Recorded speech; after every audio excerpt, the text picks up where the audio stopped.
A cardinal sin too many biopics indulge in is checking off the beat-by-beat life excerpts, ignoring a specified vision for depicting their real-life protagonists in favor of broad strokes. Mank, directed by David Fincher and based on a screenplay written by his late father Jack, is no such kind of biopic, thankfully. Inspired by Pauline Kael's spicy, and since widely discredited, New Yorker tome Raising Cain, which argued Herman J. Mankiewicz deserved sole credit for the Citizen Kane script, not Orson Welles. The film is as much about Hollywood's immersion in politics as it is about a writer struggling to finish what would become known as his masterpiece.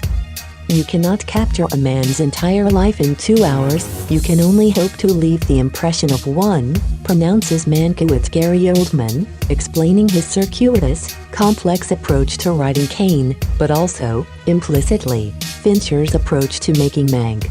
Homages to Cain abound. The story unfolds non-linearly. In 1940, as a bedridden Mank settles in to write the script from a rented ranch house, and in flashbacks to various points in his earlier career working within the Hollywood studio system, in a nice writerly touch, screenplay slug lines like Ext, Paramount Studios to the Power of, Day 1930, flashback, mark time jumps, useful to the viewer following along.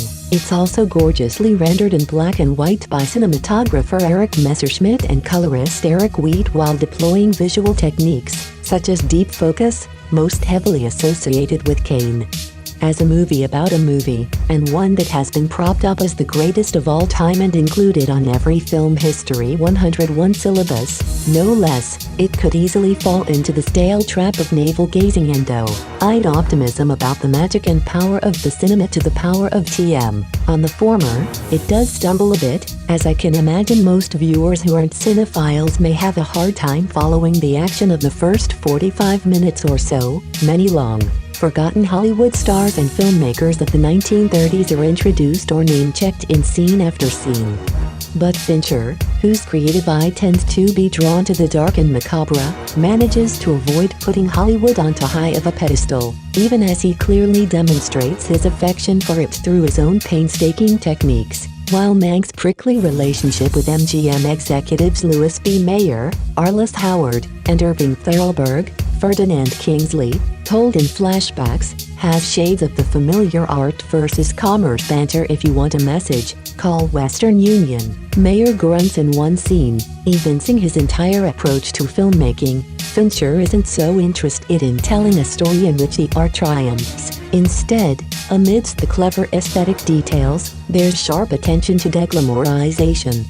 Much of the plot concerns Mayer and Thalberg's open support for the incumbent California Governor Frank Marion's re-election campaign against journalist Upton Sinclair, alongside media mogul William Randolph Hearst. Charles Dance. Hearst, of course, is considered a thinly veiled inspiration for the power-hungry Charles Foster Kane, and Mank's attendance at Hearst's lavish dinner party salons, and their eventual falling out, serve as the creative spark he needs to write. As Mank, Oldman is a crotchety but witty alcoholic, who is generally respected but labeled by many to be difficult.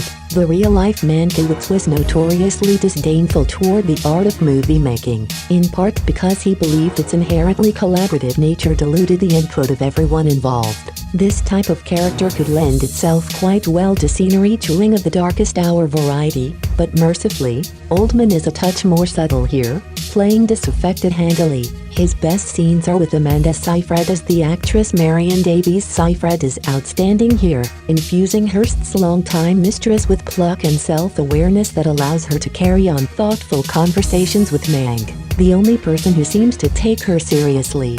While there is much to admire about this movie, I find it easier to appreciate than to love.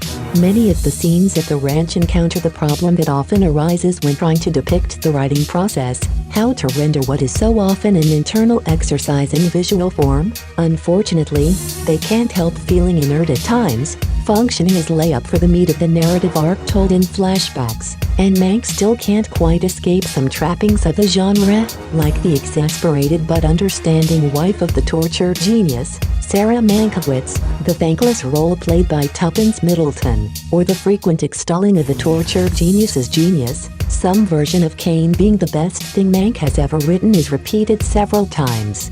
Still, it's a beautiful and bold exercise that amounts to more than what it might have been in lesser hands than Fincher's. And if you care at all about movie history and the intersection of politics, or you just want to watch a filmmaker at the top of his craft, Mank is a must-see.